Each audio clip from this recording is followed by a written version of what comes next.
오늘 이 아침에도 하나님의 은혜를 사모하여 기도의 자리로 나아오신 모든 성도님들을 환영하고 축복합니다. 우리에게 주시는 하나님의 말씀은 구약 성경 예레미야서 5장 20절에서 31절까지의 말씀입니다. 너는 이를 야곱 집에 선포하며 유다에 공포하여 이르기를 어리석고 지각이 없으며 눈이 있어도 보지 못하며 귀가 있어도 듣지 못하는 백성이여 이를 들을지어다. 여호와의 말씀이니라.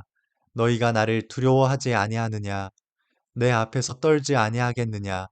내가 모래를 두어 바다의 한계를 삼되 그것으로 영원한 한계를 삼고 지나치지 못하게 하였으므로 파도가 거세게 이나 그것을 이기지 못하며 뛰노나 그것을 넘지 못하느니라.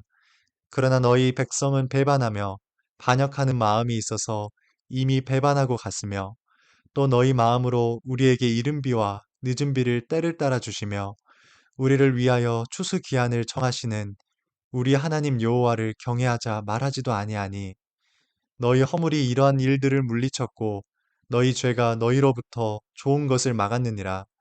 내 백성 가운데 악인이 있어서 새 사냥꾼이 매복한 같이 지키며 덫을 놓아 사람을 잡으며 새장의 새들이 가득한 같이 너희 집들의 속임이 가득하도다.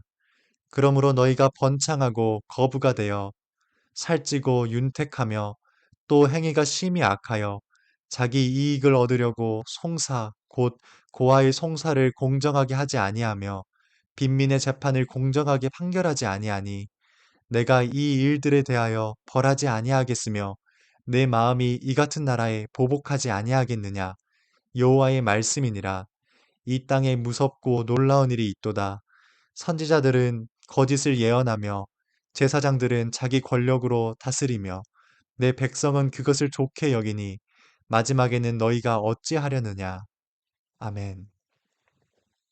이스라엘 백성은 여호와를 경외하는 것이 지혜의 근본이요 거룩한 자를 아는 것이 명철임을 마음으로 받아들이지 못했습니다. 그 결과 그들은 어리석고 지각 없는 자들과 같이 변해갔습니다. 눈이 있어도 하나님을 보지 못했고 귀가 있어도 하나님의 말씀을 듣지 못했습니다. 그들은 하나님에 대해서 무지했고 영적으로 게을렀습니다. 이런 자들에게 나타나는 증상이 있습니다. 본문 22절 말씀입니다.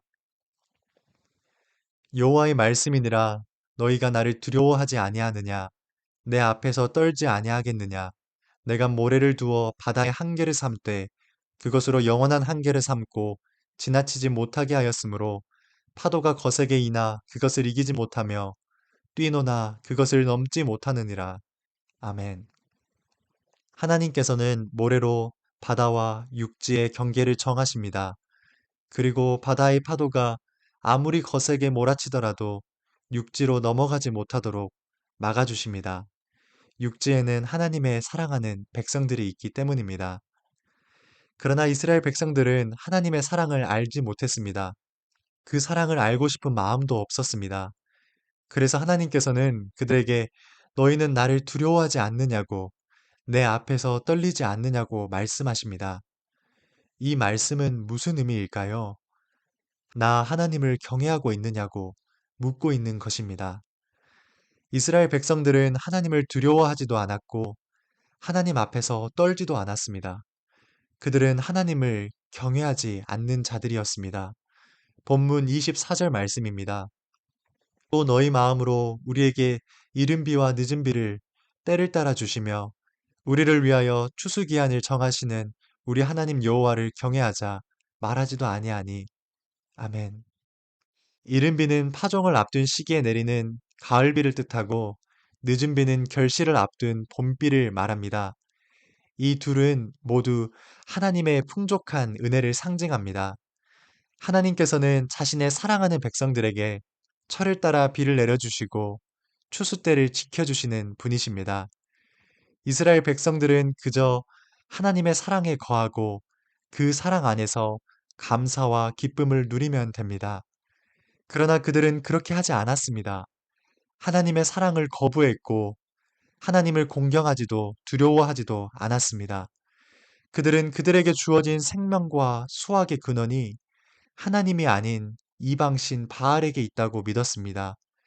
하나님의 사랑에 대해 배신하였습니다. 이스라엘 백성이 죄악된 길로 나아가는 원인이 무엇이었을까요? 이유는 바로 마음에 있었습니다.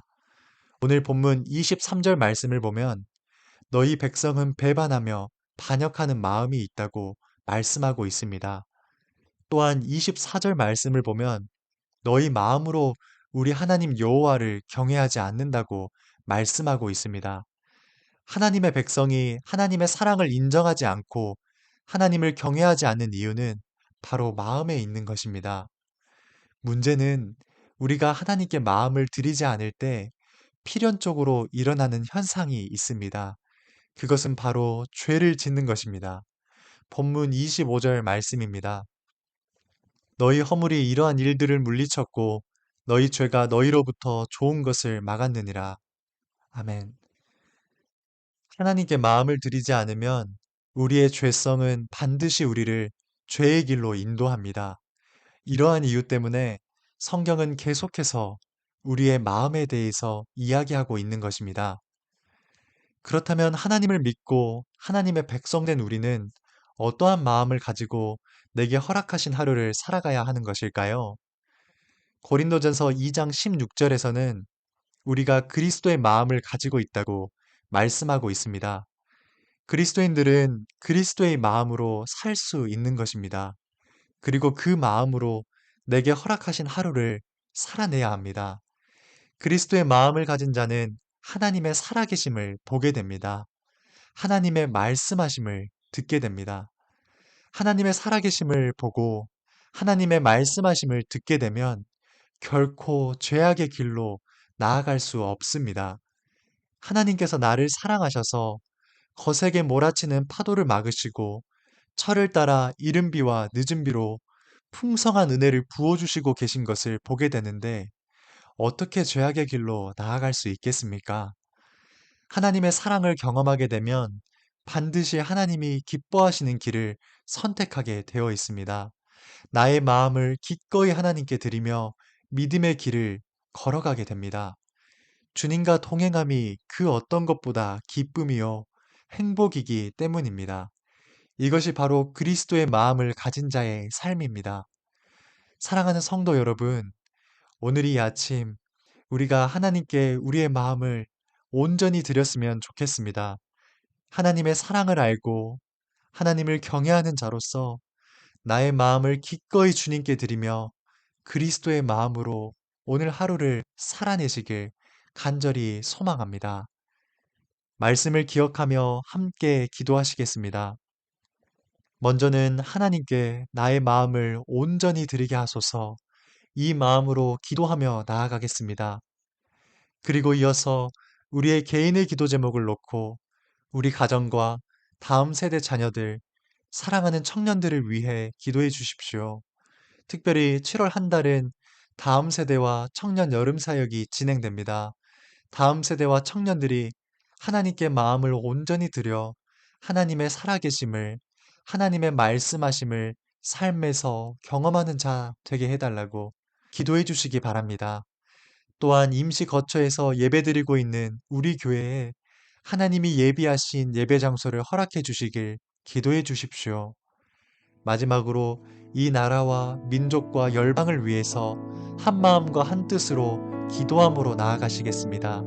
함께 기도하시겠습니다.